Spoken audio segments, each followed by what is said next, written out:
Longtemps, elle fut entourée d'un parfum d'interdit, l'absinthe ou la fée verte, comme on la surnommait.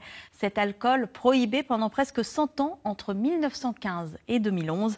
En Ille-et-Vilaine, Benoît Levaillant et Alexis Pomard ont rencontré un jeune breton qui veut lui rendre ses lettres de noblesse. Tout se passe au fond d'un hangar. À l'intérieur du bazar, des alambics, une forte odeur d'anis, bref, tout cela fleure bon la clandestinité. Mais non, Julien produit en toute légalité des absinthes bio. Cet alcool, prohibé en France en 1915, est à nouveau autorisé depuis 6 ans. Il pensait à l'époque que ça rendait fou. On a analysé des vieilles bouteilles pour voir qu'en fait il n'y avait absolument pas du tout de substances nocives dedans, à part l'éthanol, donc l'alcool. C'est l'alcoolisme qui a toujours rendu fou. Dans l'histoire de l'alcool, on voit que beaucoup de produits ont été diabolisés, alors que c'est simplement l'abus d'alcool. Ici, pas d'alcool frelaté, pas non plus d'arômes industriels.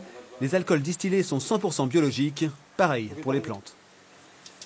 Je fais un peu de cueillette sauvage pour la menthe aquatique. La plante qui va donner le rouge dans mon absinthe, qui est une plante secrète, mais c'est une fleur qui va donner un joli rouge et un côté fruité et poivré.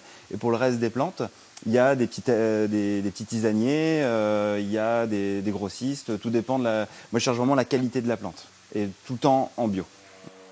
Julien fait macérer ses plantes séchées dans l'alambic environ 2 jours avant la distillation. Une fabrication dans les règles de l'art, tout comme la dégustation. L'exigence de Julien commence à porter ses fruits. Les clients, des particuliers, des bistrots, des biocopes sont de plus en plus nombreux dans toute la France et en Allemagne pour l'instant. Du haut de ses 33 ans, cet ancien chaudronnier d'art vise encore plus loin. Une production à découvrir avec modération jusqu'à demain à Rennes pour le premier salon des bières et spiritueux bretons.